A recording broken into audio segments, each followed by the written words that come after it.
बोलो कृष्ण कन्हैया लाल की जय, राधा रानी की जय।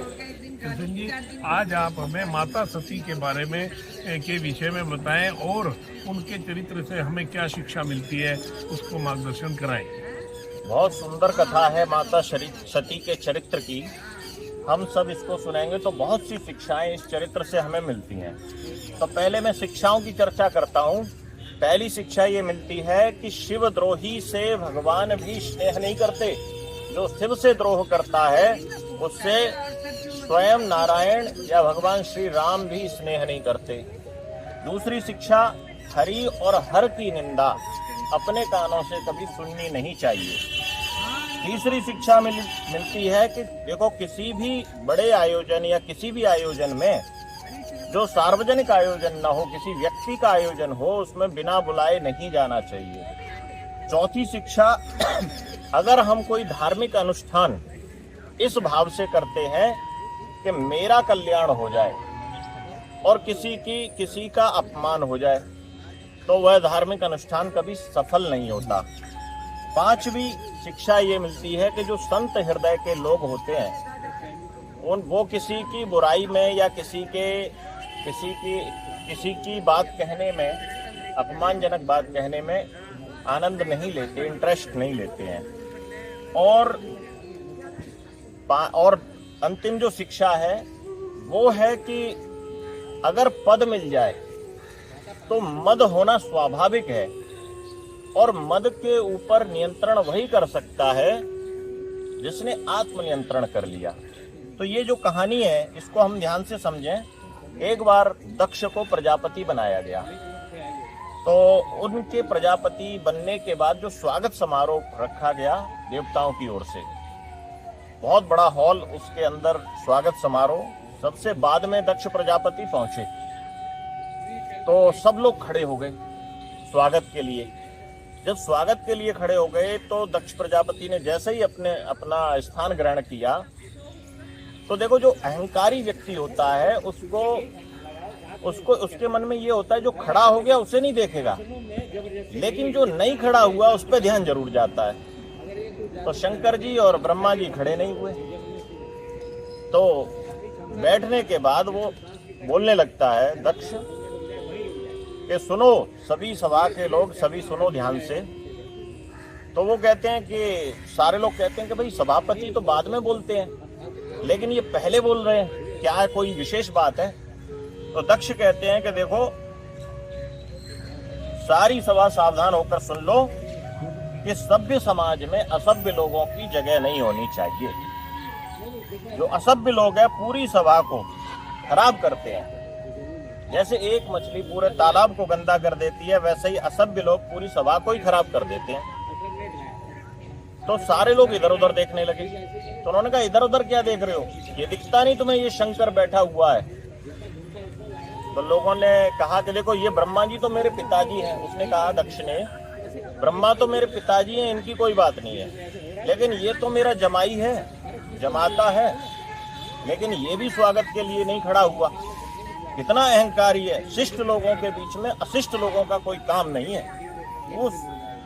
और शिष्टाचार सीखेगा कहाँ से? भूत प्रेतों के बीच में रहता है तो शिष्टाचार सीखेगा कहाँ से? 24 घंटे शमशान की भस्म लगाए फिरता है तो कहाँ से शिष्टाचार आएगा? और शर्म तो इसको है ही नहीं, नंगा रहता है पूरे। और लोकपालों की कीर्ति इसने मिट्टी में मिला दी हमारी सभा में बैठ के। और आभूषण भी कौन से ग्रहण करता है? कोई सांप बिच्छू, ये आभूषण है इसके। कोई किसी भी तरीके का इसके अंदर शिष्टाचार। तो किसी ने टोकते हुए कहा कि महाराज ये आपके दामाद हैं, आपको आपकी बेटी ब्याही है तो थोड़ा सभ्यता से बात करनी चाहिए।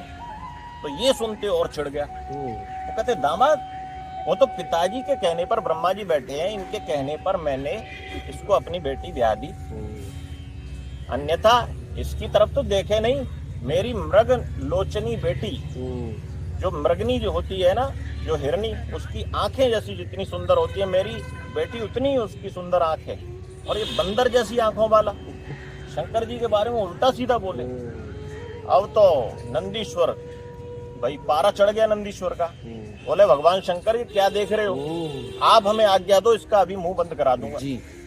भगवान शंकर ने कहा भाई शांत बैठो, शांत बैठो। तो बोले कि हम क्या किसी से डरते हैं? बोले डरने की बात नहीं, ये हमारे ससुर जी हैं और ससुराल में गालियां पड़ती हैं। वो बात अलग है कि शादी में नहीं दी गई, और शादी में सास और सालियां देती हैं गालियां, लेकिन यहाँ तो हमारे ससुर जी दे रहे हैं। वो बात अलग है, सुन लो चुपचाप, खत्म करो बात जी। तो अब भगवान भोलेनाथ तो एकदम भोलेनाथ है, तो एकदम शांत भाव से सुन रहे हैं। तो इस बात से दक्ष और चिढ़ रहा है, ये कुछ बोल क्यों नहीं रहा, क्योंकि भगवान भोलेनाथ का जो ध्यान है वो सीधा राम में रहता है जी। वो तो और गालियां, निंदा, स्तुति वगैरह इस चक्कर में पड़ते नहीं, बस राम राम का भजन करते हैं जी। तो वो और चिढ़ गया कि ये तो शांत है, मैं बोलता जा रहा हूँ लेकिन कुछ बोल नहीं रहा। तो वो कहते मैं इसको श्राप देता हूँ कि यज्ञ के अंदर इसको कोई भाग नहीं मिले। तो इससे तो भाई नंदीश्वर को रुका नहीं गया, और नंदीश्वर कहते हैं अहंकारी दक्ष, तो ये पता नहीं है करालम महाकाल कालम कृपालम है, ये सारा काल इन्हीं के वश में है, तुझे मूर्ख, तुझे ये नहीं पता है। और ये शांताकार हैं, करुणा बता रहे हैं, इसलिए ये तुम्हारी बातें सुन रहे हैं। इसलिए मैं भी तुझे श्राप देता हूँ कि तेरे बकरे का मुंह लग जाए। जैसे ही ये श्राप हुआ तो उनकी तरफ से भृगु ऋषि जो उनका यज्ञ कर रहे थे वो बोले कि अरे ससुर दामाद के बीच में तू कौन होता है बोलने वाला? मैं तुझको श्राप देता हूँ कि शिव के गण सारे पाखंडी हो जाएं। तो शिव के गणों ने भी श्राप दिया कि तुम्हारे जैसे ब्राह्मण पाखंडी और सर्वभक्षी हो जाएं। तो चारों तरफ से श्राप चलने लगे। शंकर जी ने कहा अरे ये सारा मामला मेरी वजह से हो रहा है। उन्होंने शिव गणों को शांत किया, बोले चलो यहाँ से, अगर हम नहीं रहेंगे तो ये सारा मामला शांत। तो उनको लेकर वो चले गए, वहां से सभा से चले गए। अब उसके बाद दक्ष प्रजापति ने शंकर के अपमान के लिए एक बड़ा यज्ञ आयोजित किया। अभी शिक्षा एक बताई थी ना, अपमान, अगर कोई धार्मिक अनुष्ठान किसी के अपमान के लिए किया जाए तो वो सफल नहीं होता। वो एक बहुत बड़ा यज्ञ आयोजित किया जिसमें सभी देवता, सभी लोकपाल महात्माओं को बुलाया गया।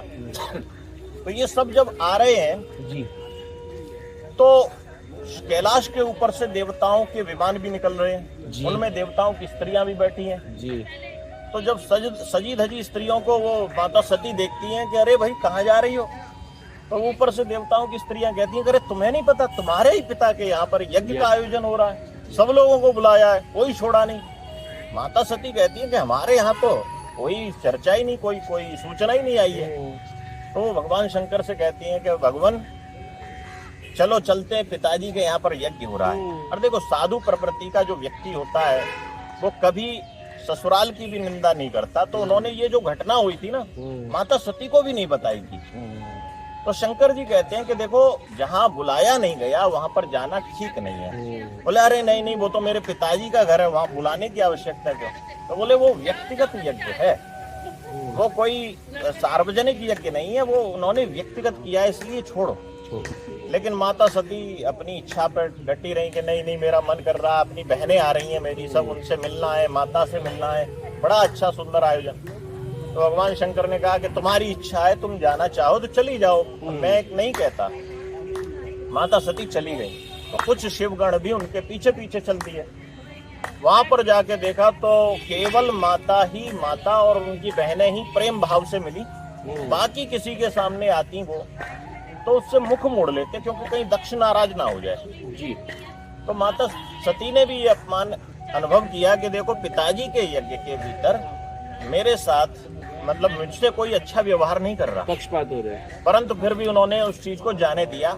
और थोड़ी देर बाद देखा कि यज्ञ शुरू हो रहा है, और यज्ञ शुरू होते होते तो वहां पर जो पिता हैं उन्होंने सब देवताओं को उनका भाग दिया, लेकिन शंकर जी को उनका भाग नहीं दिया। तो ये देख के माता सती क्रोधित हुई और उन्होंने खरी खोटी सुनानी शुरू कर दिया अपने पिता को। बोले पिताजी आप किससे द्रोह कर रहे हो? शंकर जी का भाग नहीं दिया, किससे द्रोह कर रहे हो? जो कभी किसी से द्रोह नहीं करते, सब पर प्रसन्न हो जाते हैं, ऐसे आशुतोष को से आप अप्रसन्न हो, उनसे द्रोह कर रहे हो। और जिनका नाम लेते ही शिव नाम लेते ही समस्त जीवों के पाप गिर जाते हैं, उनसे द्रोह कर रहे हो पिताजी आप। मुझे शर्म आती है कि मैं आपकी पुत्री हूं और ये संबंध तब तक रहेगा जब तक ये मेरा शरीर रहेगा, इसलिए मैं इस शरीर को ही समाप्त करती हूँ। तो उन्होंने एक योगाग्नि से अपने शरीर में अग्नि प्रकट करी और शरीर जलकर भस्म हो गया। और इस बात की सूचना शिवगणों ने दौड़ते दौड़ते भगवान शंकर को दी कि महाराज, शंकर जी का तीसरा नेत्र खुल गया और उन्होंने अपने सिर को हिलाया, अपनी जटाओं को हिलाया और एक जटा जाके पत्थर से टकराई, वहां से वीरभद्र प्रकट हो गए, बम बम बोले की आवाज करते हुए। और वो कहते हैं कि भगवान आज्ञा दीजिए। उन्होंने कहा जाओ प्रजापति दक्ष को उसके यज्ञ समेत समाप्त कर दो। वीरभद्र उधर से दौड़े और उनके संग अनेकों शिवगण दौड़े हैं। तो वहां पर जो यज्ञ चल रहा है तो वहां दूर से आकाश में धूल उड़ती हुई दिखाई दे रही है। तो देवता कह रहे हैं ये आकाश में धूल कैसी उड़ रही है? तो किसी ने कहा कि ये धूल जो उड़ रही है ये शायद गाय चर के लौट रही है। दूसरे देवता ने कहा नहीं नहीं, ये हर बार तो रोज आती है, लेकिन ऐसा कभी नहीं हुआ, इतनी भयानक धूल। और भयानक धूल के साथ ही आवाजें भी आ रही हैं। इतना चर्चा कर ही रहे थे कि पूरी यज्ञशाला को चारों तरफ से शिव गणों ने घेर लिया और इतने में सभी गणों ने तहस नहस पूरे यज्ञ को कर दिया। और जितने भी देवता बैठे थे सबकी किसी की दाढ़ी नोच ली, किसी के हड्डियां तोड़ दी, किसी का मतलब अंग भंग कर दिए और पूरी यज्ञशाला में जो भंडारा बचा था वो सब फैला दिया और सब खराब कर दिया और यज्ञ का विध्वंस कर दिया। और जैसे ही ये काम हुआ, प्रजापति दक्ष वीरभद्र के हाथों में आए, उन्होंने गर्दन मरोड़ के उनकी गर्दन उखाड़ दी और यज्ञ कुंड में डाल दी, स्वाहा और करके भगवान शंकर के पास चले आए। इस तरह से उनके यज्ञ का विध्वंस हुआ। अब सारे देवता घबराए, बोले कि भगवान शंकर तो हमसे कहीं क्रोधित तो नहीं हो गए। तो वो ब्रह्मा जी के पास पहुंचे सिफारिश लेके कि लगता है कि अब हम जहां मिलेंगे अब हमें यज्ञ का कोई भाग मिलने वाला नहीं है। तो उन्होंने ब्रह्मा जी से निवेदन किया कि भगवान शंकर को प्रसन्न कराओ। तो ब्रह्मा जी ने कहा कि भाई तुम गए क्यों थे? हम खुद नहीं गए उस यज्ञ में। दूसरे के अपमान के लिए जो यज्ञ किया जाता है उस यज्ञ को वो कभी सफल ही नहीं होता। और जहां तक शंकर को प्रसन्न करने की बात है तो वो तो बड़े सरल हैं, आशुतोष हैं, बड़ी जल्दी प्रसन्न हो जाते हैं, उनसे क्षमा मांग लो प्रसन्न हो जाएंगे। तो बोले आप आगे आगे चलो। ब्रह्मा जी आगे आगे चले, पूरे देवता सारे देवता पीछे पीछे। ब्रह्मा जी ने शंकर जी से प्रार्थना करी, बोले क्या बात है, जैसे कि भूल गए हो, क्या बात है? तो बोले कि सब क्षमा मांगने आए। बोले कोई बात नहीं, सब क्षमा है। तो बोले इतनी जल्दी प्रसन्न हो जाएंगे? अब देवताओं ने अपनी बात कह दी, महाराज वो यज्ञ तो अधूरा ही रह गया, वो पूरा करवाओ। बड़े देवता स्वार्थी होते हैं, यज्ञ तो पूरा अधूरा रह गया, पूरा करवाइए। तो शंकर जी ने कहा हमें क्या मिलेगा, हमें तो श्राप मिला है कि कुछ नहीं मिलेगा। तो बोले जो बचा हुआ वो आपका। तो शंकर जी उसी में खुश हो गए कि चलो जो बचा है वो मेरा। बोले कि अब भृगु महाराज आए, बोले कि हमारी तो दाढ़ी नोच ली। बोले दाढ़ी नोच ली, तुम्हें बकरे की दाढ़ी लगाते हैं।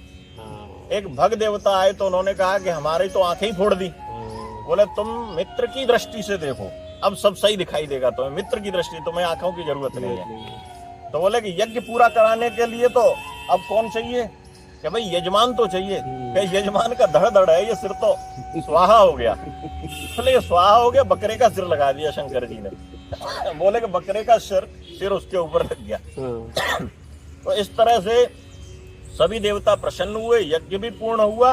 तभी भगवान विष्णु प्रकट होते हैं और वो कहते हैं कि शिव जी से जो द्रोह करता है वह मुझे भी स्नेही नहीं होता, इसलिए शिव द्रोही होकर कोई भी अनुष्ठान न किया जाए। तो इसी तभी जाकर वो चीजें सार्थक होती हैं। तो ये आज की कहानी थी, इसकी हमने क्या शिक्षाएं मिलती हैं इसकी भी चर्चा कर ली। तो एक बार जोर से बोलेंगे हर हर महादेव, हर हर महादेव, हर हर महादेव। कृष्ण कन्हैया लाल की जय, राधा रानी की जय।